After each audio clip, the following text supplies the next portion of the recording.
কিন্তু এটা পারে না, পারলো না। এটা এটাও পারছে। এখন আমি কি করব? প্রশ্ন হচ্ছে তাহলে আংশিক নাম্বার দিব। দিলাম আংশিক নাম্বার কত?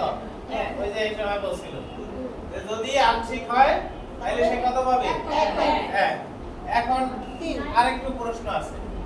এই যে সে যে মাঝের অংশটা পারলো না, এটা ফলাবর্তনে দিতে হবে। ফলাবর্তনে কোনটা আপনারাই ভালো পারেন। হ্যাঁ স্যার। তাহলে এখানে এস দিব, কেন দিব? স্যার ওই স্কিল পরবর্তীতে ফলাবর্তন দিতে হবে। এখন ফলাবর্তনটা কি জিনিস? Sir feedback. এটা তো ইংরেজি শব্দ। স্যার কারণ ও নিজেটা পারলো না, এটা আবার এপিগ্রামে বুঝাইতে হবে। নিরাময়মূলক ব্যবস্থা। ফলাবর্তন, ফলের আবর্তন। এখন ফিডব্যাক, এগুলো একই শব্দ, কিন্তু এই শব্দের মধ্যে অনেক অন্তর্নিহিত তাৎপর্য রয়েছে। কিরকম? যারা মা হইছে, বাচ্চাকে ফিডিং করান, কখন করান, কয়বার করান, একবার করাই কি থেমে যান কিনা? প্রশ্ন। না, হ্যাঁ, যখন এই ফিডিং ফিডব্যাক সেম একই জিনিস। যখন আপনি একজন শিক্ষার্থীকে ফিডব্যাক দিবেন তখন ওই কথাটা মনে আসতে হবে, পুরুষ একতা আমাকে তো ওই দিত নাই, আপনারা মনে দিলে লাগবে। আমাকে স্টুডেন্ট ফিডব্যাক দেয়। আপনার ঘরে তো আছে, যখনই শিশুর চাহিদা তখনই তিনি তাকে ফিডিং করেন। যখনই আপনার শিশুর পারগতায় দুর্বলতা প্রকাশ পাবে তখনই আপনি ফিডব্যাক দিবেন, বারবার দিবেন। এই বারবার দেওয়াটাই ফলাবর্তন।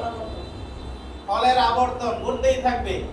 একবার ফল প্রত্যাশা করে আপনি তাকে ফিডব্যাক দিয়েছেন, কাঙ্ক্ষিত ফল অর্জন হয় নাই, আবার দিবেন যতক্ষণ পর্যন্ত আপনি সন্তুষ্ট হতে না পারবেন।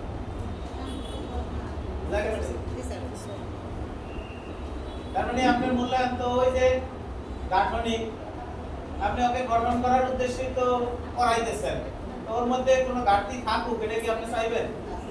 তাহলে না চাইলে আপনাকে কি করতে হবে? বারবার দিতে হবে, বারবার দিতে হবে, বারবার দিতে হবে।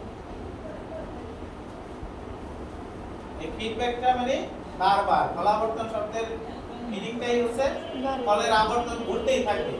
অর্জন হলো না, আবার ফল প্রত্যাশা করবেন, আবার দিবেন, আবার প্রত্যাশা করবেন, বারবার করবেন।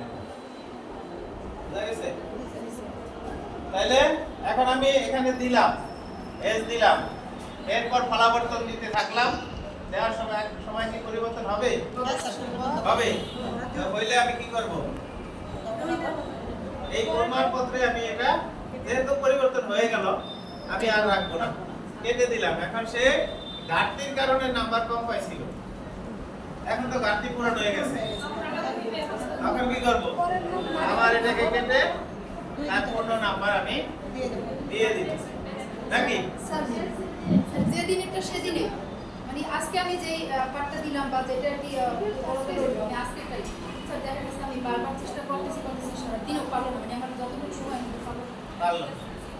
সুন্দর একটা প্রশ্ন যে আমার টার্গেট তো ওই ক্লাসেই শেষ করা, শিক্ষণফল নির্ধারণ করা হয়েছে ওই পিরিয়ডের জন্য না?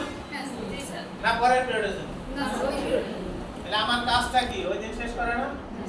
হ্যাঁ, আমি যেমন ধরেন আজকে রোজাদার, আমার টার্গেট কি? মাগরিবের আযান দিলে ইফতার করা, না আমি আগামী কালকে মাগরিব পর্যন্ত অপেক্ষা করব? হ্যাঁ, আজকের টাস্কে তাহলে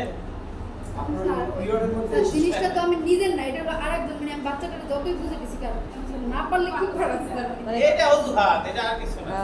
অজুহাত। এটা অজুহাতে কাজ হবে না। পরের দিন মানে সপ্তাহ শুক্র শনিবার আপনার হলো আলাদা। এখন এই যে হ্যাঁ স্যার আগেই গেছে আমি কালকে এইবার যখন- মেমরি সায়েন্সের মধ্যে ঢুকতে কথা হবে। না, আমি কালকে যখন আলোচনা করছিলাম যে আমরা সার্ভিস রুলের অন্তর্ভুক্ত, আমাদের চাকরি হলো 24 ঘন্টা, ছুটি বলতে আমাদের কোনো শব্দ নাই। নাই।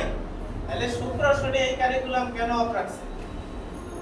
এই কারিকুলামের উদ্দেশ্য একটাই, যদি প্রয়োজন হয় এই যে feedback তাইলে দিলাম। আপনি শুক্র শনি ওই কাজটি করবেন। এখন তো স্যার এই সব সালে আমাকে দূরে আয় না। শুক্র শনি যাই মানে আবার গোলাম করে তুই ফিডব্যাক দিতে আর কিছু করব মানে হ্যাঁ? এই মন মানসিকতা আমাদের থাকার কারণে আমরা এত পিছিয়ে আছি। আমরা এই যে বলি, আমি বলি যে অন্য রাষ্ট্রের শিক্ষা ব্যবস্থা থেকে আমরা 100 বছর পিছিয়ে আছি, কিন্তু এই মন মানসিকতার কারণে। বুঝা গেছে? সরকারের উদ্দেশ্য সঠিক আছে, ওই যে 2 দিন রাখা হয়েছে, যদি কোনো কারণে আপনি এই সপ্তাহের মধ্যে কভার দিতে না পারেন তাহলে আপনি বিশেষ ব্যবস্থা গ্রহণ করবেন ওই 2 দিনের মধ্যে, যে কোনো সময় ওটা আপনি নির্ধারণ করে দিবেন। পুরো সপ্তাহ গ্যাপ ওই দিকে পূরণ করাইতে হবে। করাই কি? এই কারণে ওই কাজটা করা হয়েছে। আপনি মাধ্যমিকের কদিন আগে কিন্তু শনিবার বন্ধ করে দিয়েছিলেন, ওপেন করে দিয়েছিলেন। এটা নিয়ে মামলা হয়েছিল, কাজ হয় নাই। কারণ শিক্ষামন্ত্রী একদম ব্যারিস্টার মানুষ, সে কাকু করতে ঠিকই বাইরে তারটা ঠিক রাখছে, কিন্তু আমার প্রাইমারি লেভেল থেকে বলা হয়েছে যে না, এটা কারিকুলাম অনুযায়ী করা হয়েছে, সরকারের সিদ্ধান্ত অনুযায়ী করা হয়েছে। যাই হোক, মূলত ওই 2 দিন রাখা হয়েছে এই কারণে।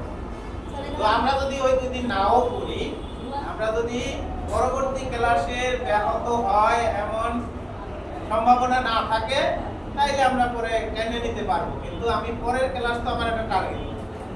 আজকে কি বার? বৃহস্পতিবার বা আজকে বুধবার। আমার আগামী দিনে বৃহস্পতিবারেরও তো একটা ক্লাস আছে না? সেখানে একটা শিক্ষণফল নির্ধারণ করা আছে না? তাহলে আমি ওইটাকে বাদ দিয়ে যদি আমার বুধবারের কাজটা বৃহস্পতিবার করি, তাহলে বৃহস্পতিবারটা আবার কবে করবো? এটাও তো মাথায় রাখতে হবে। যদি সম্ভব হয় যে না, আমার 2টা বাচ্চা এই সমস্যা বেশি না, তাহলে আমি বৃহস্পতিবারের অর্জনটাও করতে পারবো, ওইটারেও আমি ফিডব্যাক দিয়ে নিতে পারবো, তাইলে সম্ভব, তাইলে করা যাবে। কিন্তু যদি ওইটা ব্যাহত হয়, এরকম সম্ভাবনা থাকে, তাইলে ওরকম বিশেষ ক্লাসের ব্যবস্থা করবো। এবং সারা বাংলাদেশের কিন্তু একই রুটিন। বুঝা গেছে? আপনি পিছিয়ে থাকার কিন্তু কোনো সুযোগ নেই। ক্লিয়ার? মানে একই রুটিন, একই নিয়ম। এরা অধিদপ্তর থেকে কিন্তু নির্ধারণ করে দিচ্ছে শুধু এই কারিকুলাম। তাহলে বুঝেন কত বড় একটা বার্ষিক পাঠ পরিকল্পনা তো আমাদের দেওয়া আছে। হ্যাঁ, এবং শুধু বার্ষিক পাঠ পরিকল্পনাটা কেন দিছে? আগে কিন্তু যেমন কালকে দিতে আজকের দিনের যে ক্লাস ছিল, দেখা গেছে রাজুরে গেল ওটা কিন্তু, আর পরবর্তীতে সরকার সিদ্ধান্ত নিছে যে এই বাংলাদেশের দক্ষিণ প্রান্তে যেই ক্লাসটা হবে, একেবারে উত্তর প্রান্তে গেলেও দেখা যাবে ওই একই ক্লাস আছে। এই জন্য কিন্তু এখন প্ল্যানটা নেক্সট থেকে দিয়ে দেয়, আগে কিন্তু এটা দিত না। আজকে কি পাঠ হবে? শুক্রবারটাই। তাহলে এখন কি ডায়েরি ওয়ার্ডটা আমরা বুঝতে পারছি? হ্যাঁ, ওইটা আবার আরেকটা ইয়ের জন্য, ধরেন এইটা ক্লাস, প্রথম ক্লাস, পিরিয়ড প্রথম পিরিয়ড, এটা দ্বিতীয় পিরিয়ড, এটা ওই আমি বেশি করছি আর কি। স্যার আরেকটা প্রশ্ন আছে আমার। ওখানে তো আমরা দেখাইছি যে একটা যদি না পারে তাহলে আমরা 1 দেব, কিন্তু যদি 2টা না পারে তখন কি আমরা 1 দেব? হ্যাঁ। এখন প্রশ্ন এটা না, দুটো পারবে না কেন? জ্ঞান তো করতে পারবো যে তিনটাই ভালো। জানার জন্য স্যার জিজ্ঞাসা করলাম যে যদি 2টা না পারে তখন জ্ঞান তো আপনার পড়া যাচ্ছে না। কোনো বলতে গ্রাউন্ড অর্থাৎ 3টা পারলে কিছু তো 2, গোবিন্দ থাকে। 3-এর থেকে কম পারলে 1। এখন প্রশ্ন করতে পারতেন যে তাহলে স্যার 3টার একটাও ভালো না। এখন এখানে তাহলে তো শিক্ষকের ব্যর্থতা শিক্ষানো হবে না কেন? শিক্ষকের ব্যর্থতা এর শিক্ষানো প্রশ্ন হতে পারে না যে স্যার 3টার একটাও ভালো না। জি স্যার, এটা তো হতে পারে। হ্যাঁ? দিয়া তারপর ফিরে এরকম কি থাকবে? আমাদের আছে যে আমি শিক্ষক, আমি ব্যর্থ হওয়া যাবে না। পড়াইলাম, একেবারে জিরো, কিছুই পারলো না, স্যার এরকম ধরেন student কি থাকে? স্যার ধরেন একটা ক্লাসে 30 জন ছাত্র আছে, 29 জন পারলো, একজন পারলো না, পারলোই না স্যার, এখন সেক্ষেত্রে কি করেন স্যার? এইটা ব্যতিক্রমী থাকতে পারে, একদম থাকতে পারে। সেই ক্ষেত্রে আমরা কি করব? যদি এই 3টার একটাও সে না পারে, আমার দায়িত্ব কি? আমার দায়িত্ব হলো তাকে পারানো। তাহলে আমি কিন্তু দিতে পারবো, এখানে আমি জিরো দিতে পারবো প্রাথমিক স্তরে, কিন্তু ফাইনালি আমি যখন ডাইরেক্ট 2-তে যাব, তার আগে এটাকে ফিডব্যাক দিয়ে আমার কমপক্ষে 1-এ নিতেই হবে। মিনিমাম একটা পাস ফেল আছে না আমাদের? সামষ্টিকে কি দেখছি? 33, দেওয়ার আর চেষ্টা হলো করা 100, নাকি? এখন 33-এর নিচে পাওয়া মানে কি? ওই শিক্ষকের ব্যর্থতা, ওই শিক্ষক আসলে পড়ার নাই। এই জন্য বলা হয়েছে যে আপনি ফিডব্যাক চলাকালীন সময়ে দু আপনি একদিন দিতে থাকেই। পারবেন, কিন্তু আপনি ডায়েরি সবাই ব্যর্থ। মেনটেন করবেন, সেখানে একের নিচে যাওয়ার কোনো সুযোগ নাই। মানটা এক বা দুইয়ে থাকতেই হবে। হ্যাঁ, আর তাকে আপনি ফিডব্যাক দিবেন না, আপনি কি চাইবেন যে সে জিরোতে থাকবে?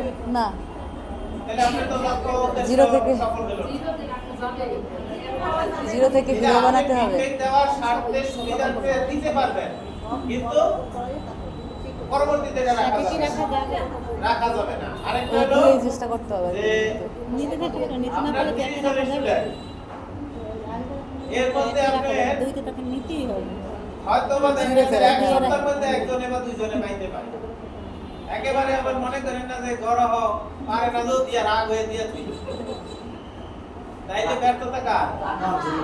হ্যাঁ, শিক্ষকের। হ্যাঁ, এটা মাথায় রাখতে হবে। জি, এবার বলেন তো। এগুলো 30 জন বাচ্চা মানে শিক্ষার্থীর মধ্যে 7 জন আসে না বা 8 জন আসেই বা 2-3 জন হচ্ছে আসতেইছে। আর ওদের করে আর 2-3 বার টাকা নিয়ে আসে, বিশেষ করে গণিতের ক্লাসগুলিতে একটা অংশ সে না বুঝলে পরের অংশটা সে বোঝে। সেক্ষেত্রে